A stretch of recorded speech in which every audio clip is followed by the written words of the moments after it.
সরকারি চাকরিতে কোটা সংস্কার আন্দোলনকে ঘিরে উদ্ভূত পরিস্থিতিতে 11ই আগস্ট থেকে নতুন সময়সূচিতে এইচএসসি ও সমমানের পরীক্ষা নেওয়া হবে। এর আগ পর্যন্ত সব পরীক্ষা স্থগিত করা হয়েছে।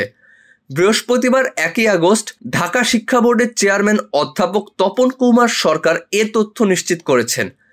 তিনি বলেন, আগামী 11ই আগস্ট থেকে নতুন সময়সূচিতে পরীক্ষা নেওয়া হবে। এর আগে সব পরীক্ষা স্থগিত করা হয়েছে।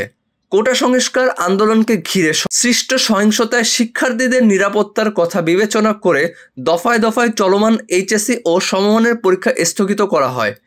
এ পর্যন্ত 3 দফায় 8 দিনের পরীক্ষা স্থগিত করেছে বোর্ডগুলো। প্রথমে 18 জুলাইয়ের পরীক্ষা স্থগিত করা হয়। তারপর 21, 23 ও 25 জুলাই সব শিক্ষা বোর্ডের এইচএসসি ও সমমানের পরীক্ষা স্থগিত করা হয়। এরপরে আরেক দফায় 28 জুলাই থেকে 1 আগস্ট পর্যন্ত পরীক্ষা স্থগিত করা হয়। পরবর্তী পরীক্ষা ছিল 4 আগস্ট। এখন নতুন সিদ্ধান্ত হলো 11ই আগস্ট থেকে নতুন সময়সূচিতে এইচএসসি ও সমমানের পরীক্ষা নেওয়া হবে।